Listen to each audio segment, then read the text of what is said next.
शहरयार और शाहजमां की कहानी। अलिफ लैला। शहरयार और शाहजमां की कहानी। फारस देश भी हिंदुस्तान और चीन के समान था और कई नरेश उसके अधीन थे। वहां का राजा महाप्रतापी और बड़ा तेजस्वी था और न्यायप्रिय होने के कारण प्रजा को प्रिय था। उस बादशाह के दो बेटे थे, जिनमें बड़े लड़के का नाम शहरयार और छोटे लड़के का नाम शाहजमां था। दोनों राजकुमार गुणवान, वीर, धीर और शीलवान थे। जब बादशाह का देहांत हुआ तो शहजादा शहरयार गद्दी पर बैठा और उसने अपने छोटे भाई को, जो उसे बहुत मानता था, तातार देश का राज्य, सेना और खजाना दिया।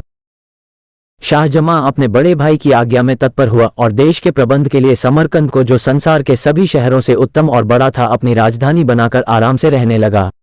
जब उन दोनों को अलग हुए 10 वर्ष हो गए तो बड़े ने चाहा कि किसी को भेजकर उसे अपने पास बुलाए। उसने अपने मंत्री को उसे बुलाने की आज्ञा दी और मंत्री यह आज्ञा पाकर बड़ी धूमधाम से विदा हुआ। जब वह समरकंद शहर के समीप पहुंचा तो शाहजमां ये समाचार सुनकर उसकी अगवानी को सेना लेकर अपनी राजधानी से रवाना हुआ और शहर के बाहर पहुंचकर मंत्री से मिला। वह उसे देखकर प्रसन्न हुआ। शाहजमां अपने भाई शहरयार का कुशलक्षेम पूछने लगा। मंत्री ने शाहजमां को दंडवत कर उसके भाई का हाल कहा। वह मंत्री बादशाह शहरयार का परम आज्ञा पालक था और उससे प्रेम करता था। शाहजमां ने उससे कहा कि भाई, मेरे अग्रज ने तुम्हें मुझे लेने को भेजा, इस बात से मुझको अत्यंत हर्ष हुआ। उनकी आज्ञा मेरे शिरोधार्य है। अगर भगवान ने चाहा तो 10 दिन में यात्रा की तैयारी करके और शासन में अपना प्रतिनिधि नियुक्त कर तुम्हारे साथ चलूंगा। तुम्हारे और तुम्हारी सेना के लिए खाने पीने का प्रबंध सब यही हो जाएगा। अतएव तुम इसी स्थान पर ठहरो। अतएव उसी स्थान पर खाने पीने आदि की व्यवस्था कर दी गई और वे वहां रहे।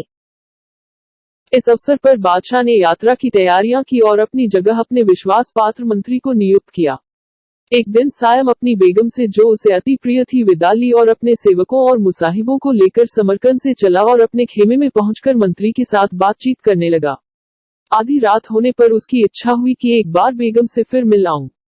वो सबसे छुपकर अकेला ही महल में पहुंचा। बेगम को उसके आने का संदेह तक न था। वह अपने एक तुच्छ और कुरूप सेवक के साथ सो रही थी। अगर कहानी अच्छी लगी हो तो हमारे चैनल को सब्सक्राइब करें और बेल आइकन दबाएं।